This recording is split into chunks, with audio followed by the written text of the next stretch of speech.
Bueno, la segunda parte de la clase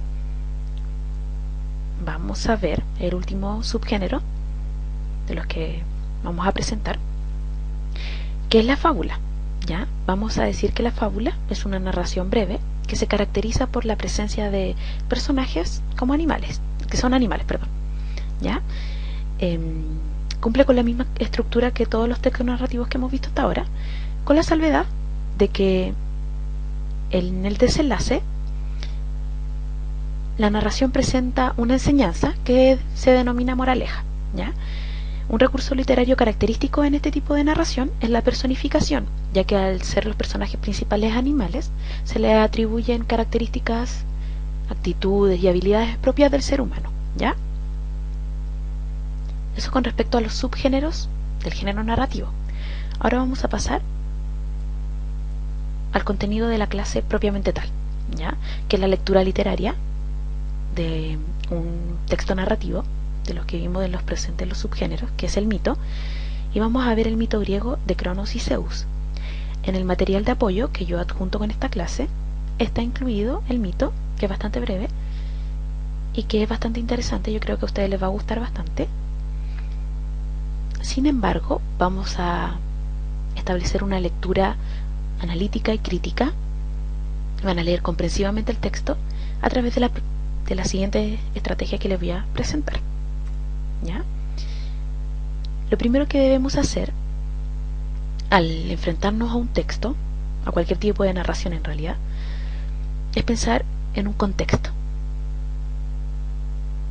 Vamos a tratar de recordar entonces qué es un mito y cuáles son sus propósitos. ¿Por qué digo cuáles son sus propósitos? Porque como vimos hay varios tipos de mitos y cada uno tiene un propósito distinto. Bueno, vamos a recordar qué es un mito primero. Lo primero que se nos viene a la cabeza entonces es que una narración que tiene como característica principal la presencia de personajes sobrenaturales, ¿ya? En este caso, el mito de Cronos y Zeus abarca solamente personajes sobrenaturales como los dioses de la antigua Grecia, ¿ya? Dijimos que había varios tipos de mitos. En este caso, el mito de Zeus y Cronos pertenece al tipo de mito teogónico, es decir, que intenta explicar el origen de los dioses, ¿ya? Entonces el propósito de este texto sería ese, precisamente ese, intentar explicar el origen de los dioses por medio de una narración, ¿ya? Al enfrentarnos a un texto, lo primero que nosotros hacemos es leerlo rápidamente y en esa pincelada que le damos al texto, nos encontramos con palabras que a veces son complejas de entender o que tienen un significado que muchas veces hay personas que desconocen. Bueno, en el texto que yo les presenté aparecía un término que es la palabra tirano. Vamos a intentar explicar por medio de nuestras propias palabras qué significa tirano, qué es un tirano, ¿ya? Bueno, un tirano se dice una persona que tiene una superioridad, ya sea en fuerza o en poder o en conocimiento. Sin embargo, esta persona hace un mal uso de esta superioridad en cualquier tipo de materia, lo que le permite, de algún modo, denostar al otro. Ese es un tirano, el que abusa de los derechos del otro, haciendo alarde de su propio poderío. Bueno, a partir de lo reflexionado anteriormente, en la interrogante anterior, nosotros vamos a intentar descubrir los factores externos, los factores del ambiente, que hacen que una persona se transforme en un tirano, que cambie su forma de ser hasta transformar todas sus actitudes en las actitudes propias de un tirano, ¿ya? Esa es una reflexión que ustedes tienen que hacer antes de abordar el texto. Bueno, la estrategia de comprensión lectora que vamos a ver el día de hoy es el diálogo con el texto. Sé que suena un poco extraño, pero es precisamente lo que vamos a hacer. Vamos a intentar descubrir a través del texto todo, todo aquello que nos permita comprender el aspecto semántico, es decir, el aspecto de la idea global del texto, de la narración. Para eso vamos a extraer información relevante. ¿Cómo lo vamos a hacer? Mediante interrogantes, mediante preguntas que le vamos a hacer al texto. Con dos sencillas preguntas podemos extraer de algún modo la síntesis de la narración. Bueno, estas preguntas que nosotros le podemos hacer al texto es, por ejemplo, ¿de qué manera Zeus se transforma en el dios supremo del Olimpo? ¿A través de qué medios? ¿Ya? Y otra interrogante que podríamos hacerle al texto, es cómo, qué actividades realiza Cronos, que se han visto manifestadas así también en Zeus. ¿Qué actividad realizó Cronos que se vuelve a repetir de algún modo, ¿ya? En Zeus. Vamos a tratar de interpretar el texto. ¿Cómo lo vamos a hacer? A través de otra pregunta, que es ¿por qué podemos decir que el mito, que este mito, nos deja de algún modo la certeza de que se trata de una narración teogónica? ¿Por qué el texto es una narración teogónica? ¿Ya? ¿Qué antecedentes nosotros encontramos en esta misma narración que nos hacen entender que es una narración de este tipo? Vamos a evaluar la forma del texto. La forma del común de los géneros, de los subgéneros, perdón, del género narrativo, es que está escrito en prosa, ¿ya? Es poco natural ver un texto de las características propias del género narrativo escrito en verso. Ya, entonces vamos a preguntarnos ¿por qué? ¿Qué hace que el narrador haya elegido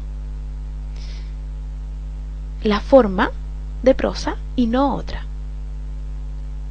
¿Qué importancia tendrá la prosa que el narrador eligió ese modo y no el verso? ¿Ya?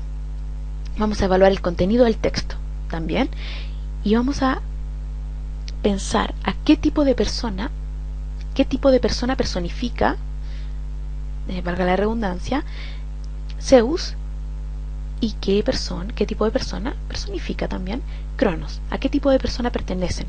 ¿Ya? ¿Qué tipo de persona tratan de representar? Vamos a tratar de comprender globalmente el texto. ¿A través de qué? A través de descubrir si logra Zeus su propósito en la narración, ¿ya? ¿Y por qué creen ustedes que sucede esto? Vamos a argumentar.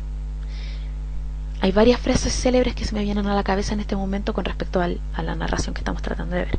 Por ejemplo, el fin justifica los medios. Basándose en esa frase, ustedes pueden dar unos argumentos gracias a los antecedentes entregados por el texto que nos hacen o estar de acuerdo con esa frase, o debatirla, o refutarla, o no estar de acuerdo, definitivamente. Cuando nosotros nos oponemos a un tema determinado, tenemos que argumentar, tenemos que decir por qué, tenemos que tratar de tener un respaldo de nuestra postura, ¿ya? Esa es la estrategia de comprensión lectora entonces que vamos a utilizar. Bueno, pasando a otro tema, ya que hemos visto la producción entonces de los subgéneros narrativos, vamos a ver el contenido de la literatura, pero la literatura como arte y como comunicación, ¿ya?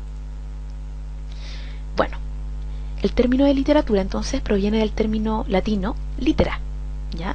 Que significa letra, ¿ya? El concepto ha tenido múltiples interpretaciones a lo largo de la historia. Sin embargo, hoy en día, a través del diccionario de la Real Academia Española, contamos con algunas acepciones y significados que podemos abordar, ¿ya?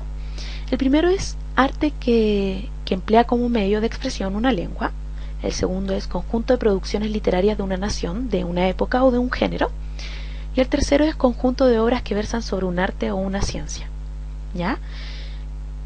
Detengámonos unos segundos en esto para tratar de diferenciar las tres acepciones. ¿Qué reúne la primera y la segunda acepción que se diferencian de la tercera?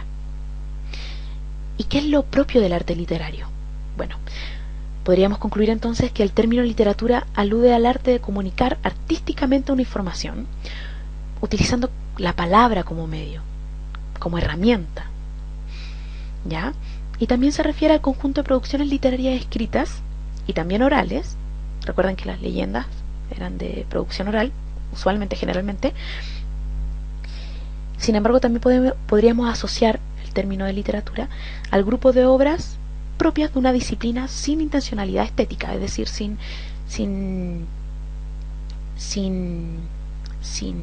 establecer la belleza de un texto, ¿ya? Por ejemplo, los textos del área jurídica, ¿ya? Que son denominados literatura jurídica, o los tecnicismos, o ese tipo de literaturas, ¿ya? De un área específica. Lo anterior significa que la literatura, entonces, podríamos ver la literatura como un arte, pero al mismo tiempo como un objeto de estudio, ya que tiene características y componentes posibles de ser estudiados. ¿Ya? Por eso hay intelectuales de la literatura. ¿Ya? Bueno, una de las características de la literatura es la verosimilitud y la ficción. ¿Ya? Vamos a establecer que enunciar es el acto de expresar algo por medio del lenguaje, ¿ya? Es decir, algo utilizando el lenguaje como herramienta. En el caso de la literatura, la situación de enunciación se caracteriza por un acuerdo. Así lo vamos a ver nosotros. Este acuerdo se establece entre el emisor y el receptor y consiste en que ambos aceptan que lo transmitido por el mensaje literario es verosímil, es creíble, ¿ya? Es sustentable dentro del mundo ficticio que se nos presenta, aunque se contradiga de algún modo con nuestra lógica, con la lógica perteneciente al mundo real. ¿Cómo podemos entender esto? Por medio de un ejemplo.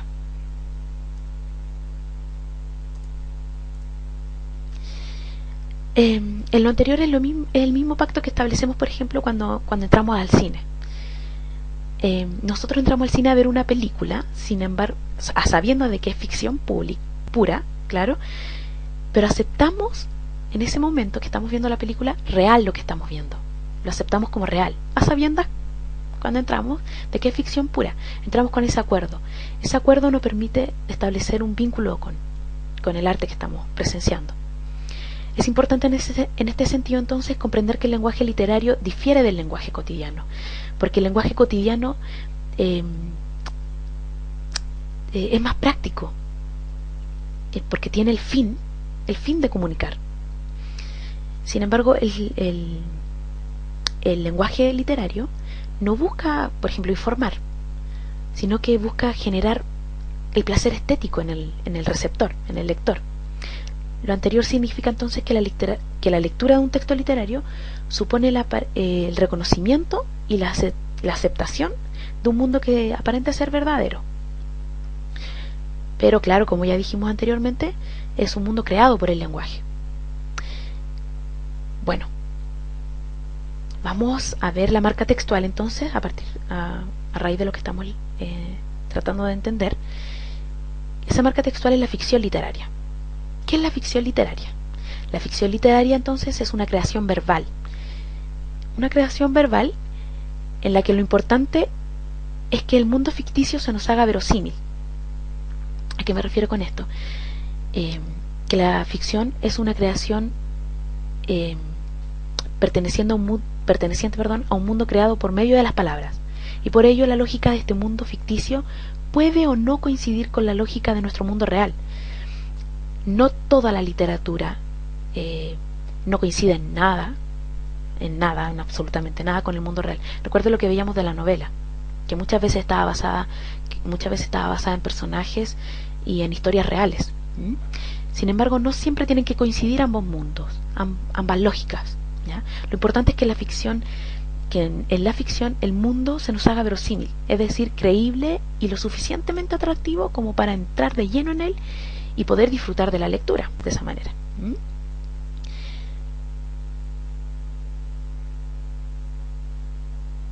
De esta manera, el lector o la lectora reconoce las acciones realizadas por el personaje, por cualquier personaje protagonista de alguno de los subgéneros que vimos, anhelos y motivaciones en nosotros mismos y que realizamos también nosotros mismos y tienen que ver con nuestra vida cotidiana. ¿Mm?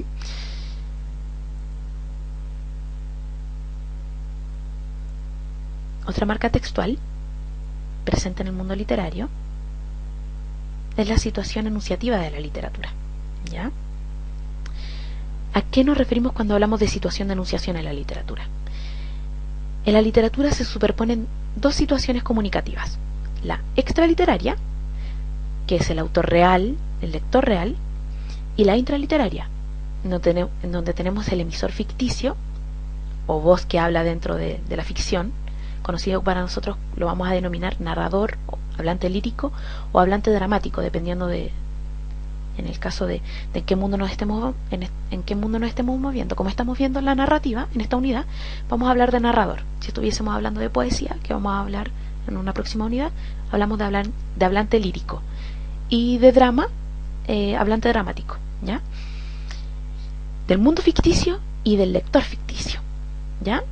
En la primera, en la enunciación extraliteraria, se establece entre el emisor real, entre el autor, y la obra literaria, se establece una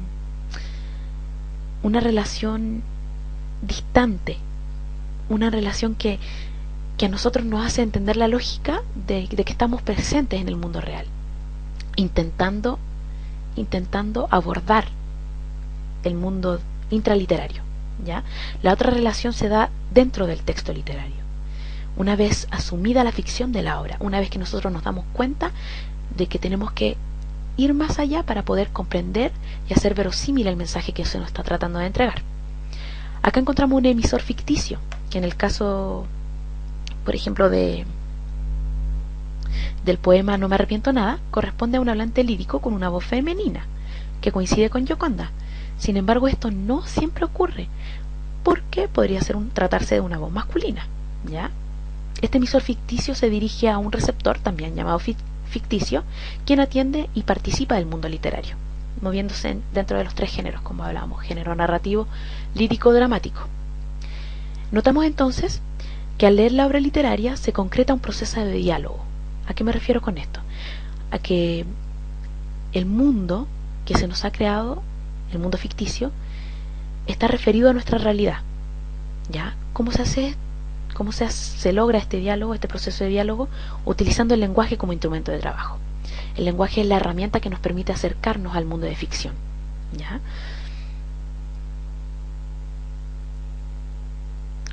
A partir de todos los contenidos que hemos visto en esta clase, yo los invito a realizar una actividad.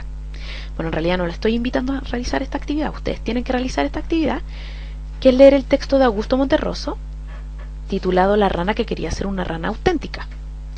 Es un texto bastante breve, es una fábula, aplicando la estrategia de comprensión lectora enseñada en la clase de hoy, para realizar un análisis crítico, un análisis profundo. La estrategia a la que me refiero es la estrategia de diálogo. Sin embargo, ustedes también tienen que establecer el contexto previo a la lectura de la fábula.